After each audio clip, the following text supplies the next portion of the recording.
Yes, folks, we are back once again.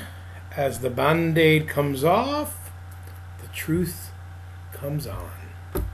Okay, just very briefly here. My Kahane kid, who has a channel called Kahane 22, which is excellent stuff on his channel regarding it's an archive of all Rabbi and Binyamin Kahane stuff, and of course he goes to the Temple Mount, some information there. But there's this new book, Kahane on the Parsha, which is a lot of times it's Binyamin and Rav Meir, both.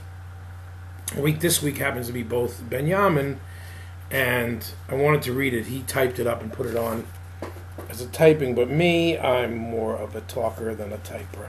So this is it, a television, a modern day opiate.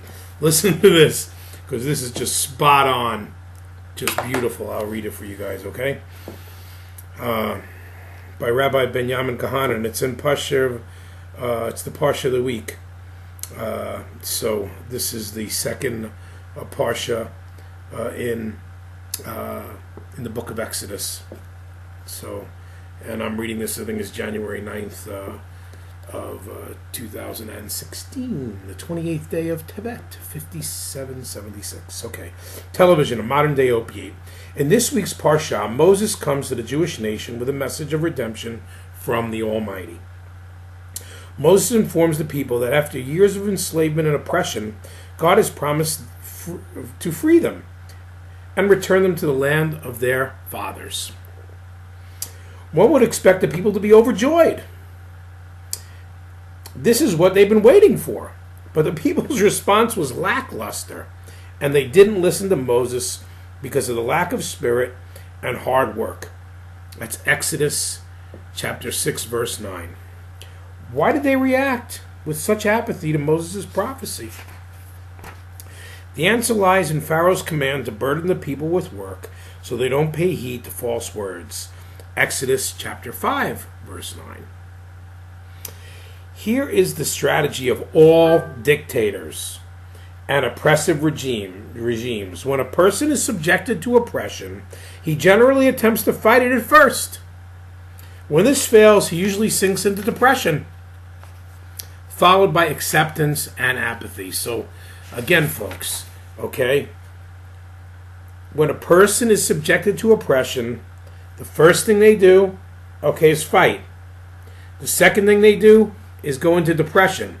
We can see a lot of depression in this world, going through this world right now, because people lack faith. That's a story for another day, but this lack of faith, depression, Ritalin, and all these antidepressants, SSRI drugs, because we're being conquered. Globally, we are being conquered. And Rab Binyamin was not too afraid in his lifetime to admit this. And the last thing is acceptance and apathy, okay? So, in your drugged out clinical depression, which is really caused by this whole agenda of what's going on, then, you're apathetic, drugged up, and,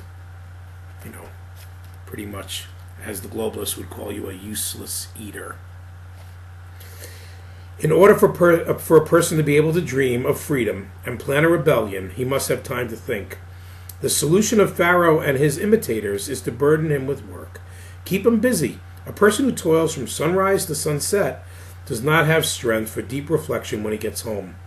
With his body and soul worn down by work, he cannot contemplate the past or plan the future. He is condemned to writhe in the mire of the present, living from one day to the next.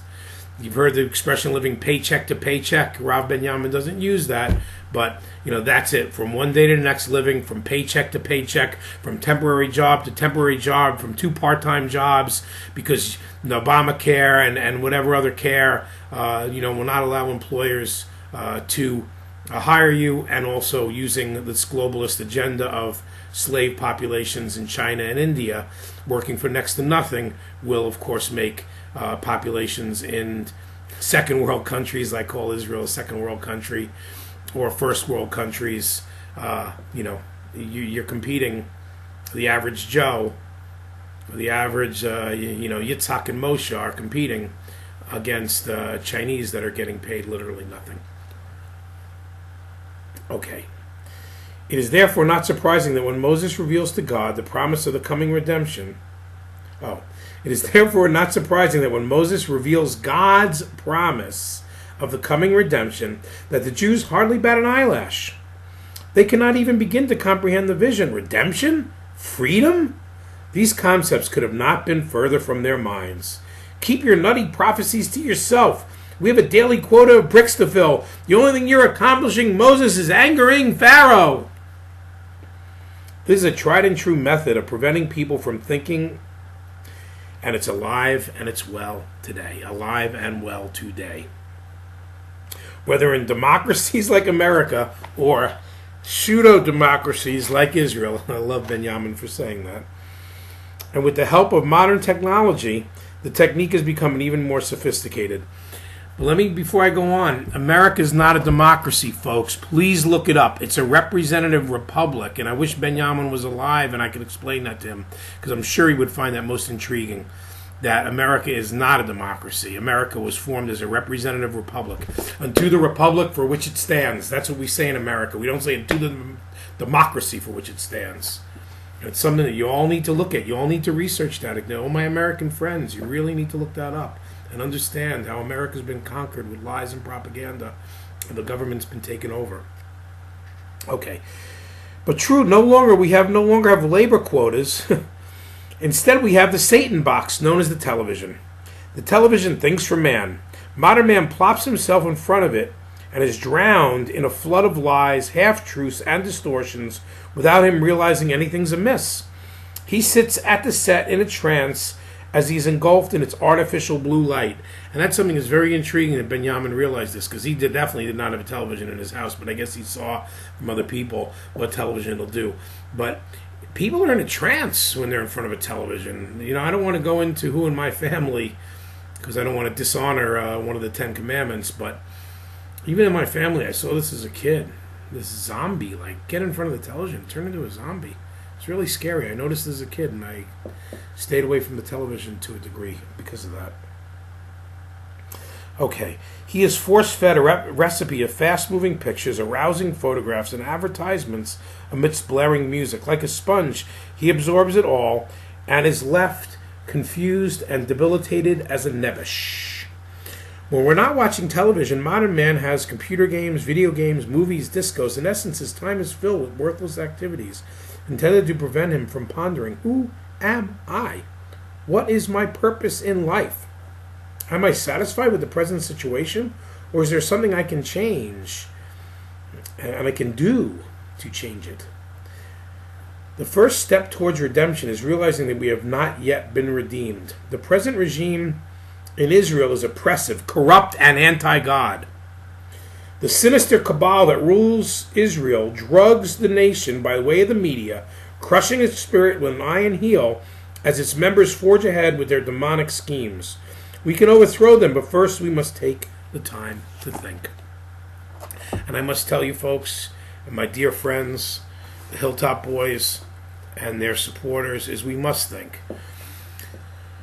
We've got to take the high ground, the high moral ground. We've got to get out to the masses the love of God, the fear and awe of God. We've got to explain to these people in ways they can understand that God has created everything. God is everything. He's me and you. He's every atom that in the universe, everything, every blade of grass, every drop of water. God is everything. It's just an illusion that we see this separation. He did that on purpose so we would have free will. And I implore you to use your free will towards the ultimate good and the realization that the Almighty is one. Shema Yisrael Adonai Eloheinu Adonai Echad. Hear Israel, the Lord is our God, the Lord is one. Thank you.